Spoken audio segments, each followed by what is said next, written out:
Okay, the last little bit here, if you've never created a Google form, I'm going to go through a couple of basic steps just so you have some familiarity with the process. It's fairly simple. We're going to look at creating some Google Forms in class and how we can use the forms to get feedback from students after watching a video to give us some idea of what they were able to learn, and hopefully the idea is to kind of help inform you of what you need to focus on in class, what types of troubleshooting you might want to do with your students. So I logged into my Google Drive here. As you can see, I think you all have an account with your school district. You can click on Create, and there is a green form selection here. So you want to select the form, and when you do so, it will bring up a blank form generator here in just a second. Here we go. Alright, so we can go ahead and title this form, feedback on video. We'll just leave it kind of generically like that. If you have any instructions here, you may want to put those in. Please complete this after watching my video. You may want to first just ask for their first name. Leave a quick text box. You can click Done, and it gives you two sample questions to start with. Click the little pen out here, and that will allow you to edit it. And I'm going to put last name. This way I can just sort the answers really easily by my students. Now, of course, you're completely counting on them to be truthful who they are. So you want to use this for any grading per se. Then I can add an item, and I'm going to add maybe a paragraph text.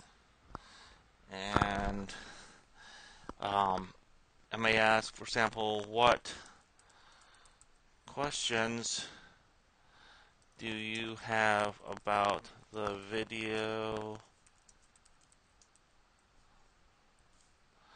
Maybe a little help task. Was there anything that was still confusing or didn't make sense? I'll keep this a paragraph text so I have a little more space to answer.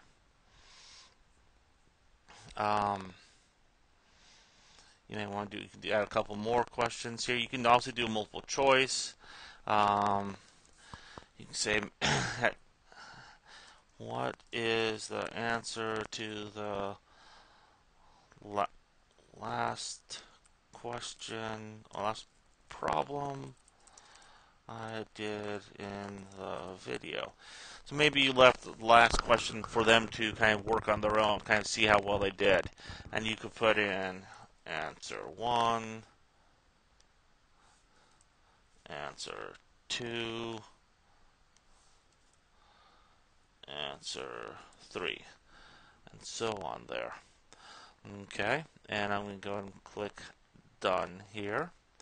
And so I've got, a couple quick questions right here that I've placed in here. You can also, you probably don't want to have too many questions. You don't want this to be too rigorous. You just want to get a quick idea of what they were able to comprehend.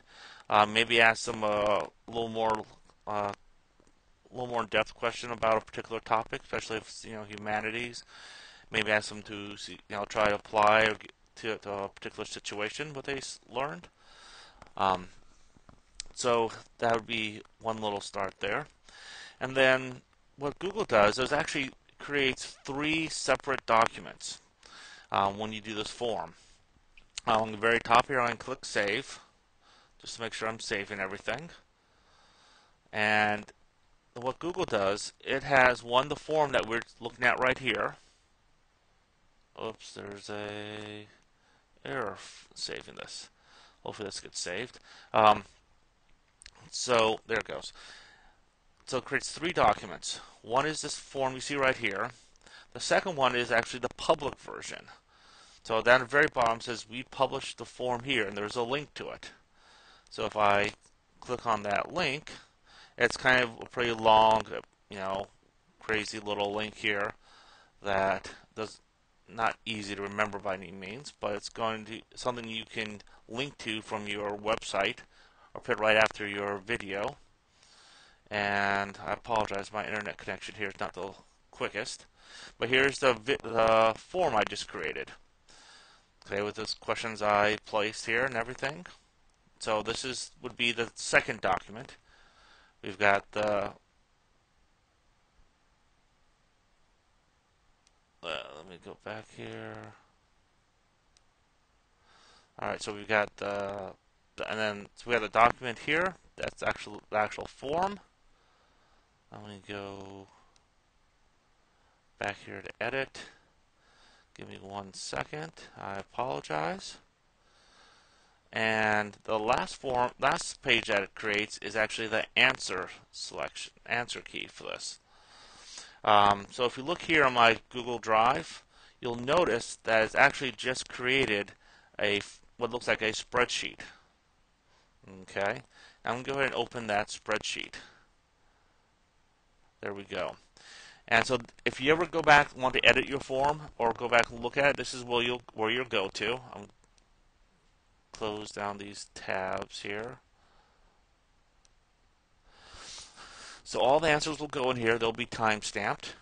Okay, first name, last name, and the 2 questions there. Also, if this D, I might want to make this a little longer area here just to get some of the feedback.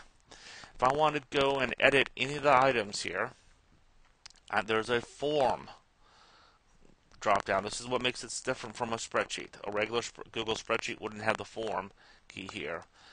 But you can go to the live form if you need to get the web address there.